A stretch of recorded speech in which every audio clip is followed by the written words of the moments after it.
So what's up guys? So welcome back po sa aking YouTube channel. Kung bago ka pa lang sa aking YouTube channel, ang channel na ito ay nagtuturo ng online tutorials, review investment platforms, at kung gusto mong kumita gamit ang earning site, kung interesado ka sa ganitong content, huwag mong kalimutan magpindot ng subscribe button at hit the notification bell para ma-notify ka sa susunod nating videos.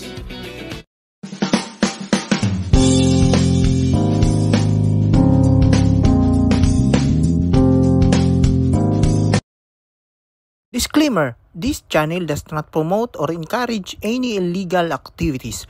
All contents provided by this channel is meant for educational purpose only. So what's up guys? So welcome back po sa panibago nating videos, and for today's video guys, ituturo ko sa inyo kung paano natin i-cash out o withdraw yung pera natin galing sa My Atomy Credit Card or Atomy PH, or kung meron kayong virtual card. So lahat naman na nag-a-apply ng Atomy, meron naman itong libreng physical card. So dito meron tayong available spending limit na 41,362.80 pesos. So pwede natin yung withdrawn. So dito kay Atomy, bawal po withdrawin or i-cash out yung pera papunta sa physical card nila.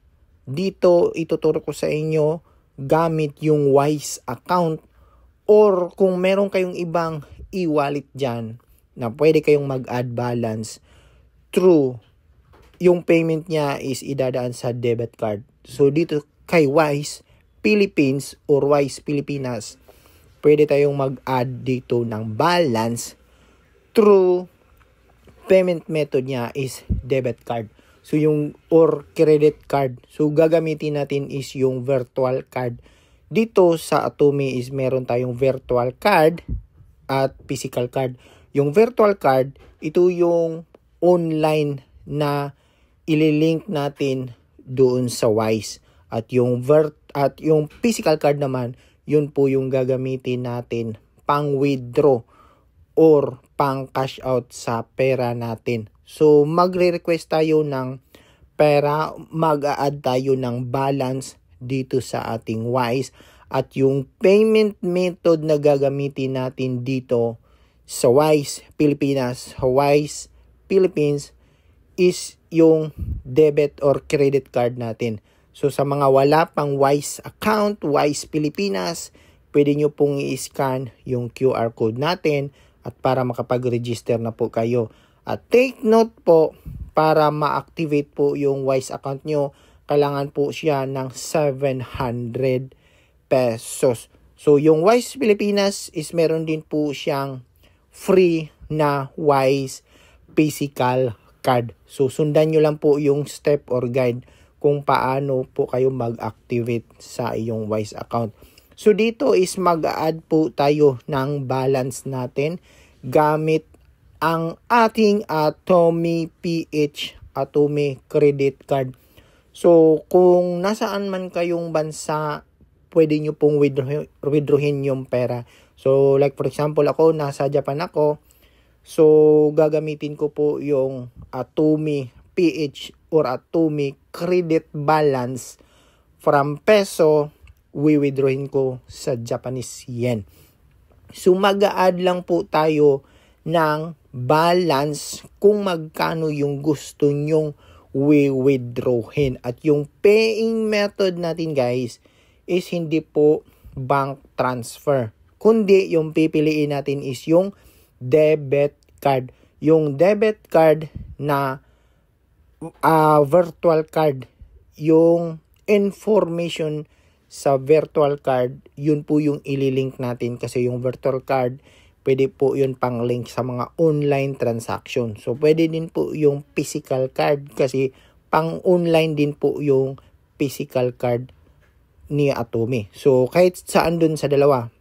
At pagkatapos nyo pong mag-add dito kay Wise, papasok po agad yan dito sa balance natin. So makikita nyo, meron na pong balance yung Wise natin. Is meron na po tayong 50,000 Japanese yen. So pwede na po natin yung withdrawin once na pumasok na po yung pera natin from Atome PH, Atome Credit dito sa Wise account natin. So, tinansak natin ito Saturday at pumasok po siya nung Monday.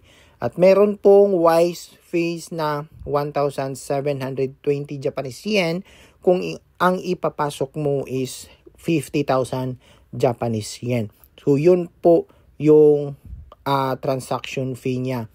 At withdrawin na po natin yan once na nakapasok na po sa ating Wise Pilipinas. So, pwede din po kayong mag-explore sa ibang e-wallet na pwede kayong mag-add ng payment gamit ang debit card or credit card, virtual or physical card. So, yun po yung ipambayad nyo. Gagamitin nyo lang po siya as a payment method. So, alam kong pwede ito sa ibang e-wallet. So, na-try ko lang po is dito pa lang sa Wise.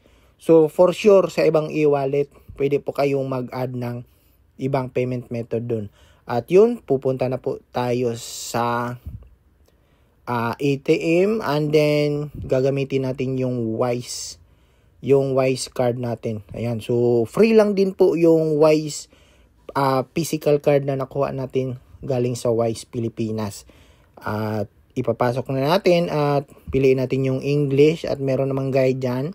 So susundan lang pa natin dyan and meron po siyang withdrawal. So, gamit po ng Wise card natin na physical card. So, dito pipili tayo kung anong card. So, Wise Visa card or Visa card. Piliin natin yung Wise Visa. So, dalawang klase po yan. At ilagay natin yung password. So, syempre, huwag nyo kalimutan yung password ng yung Wise card nyo, yung Wise Pilipinas. At dito, ito-type natin yung amount kung ilan po yung withdrawin natin. So, 50,000 Japanese yen po yung withdrawin natin. At sundan nyo lang po yung steps natin dito. So, alam ko pwede to sa lahat ng bansa, kung saang bansa man kayo.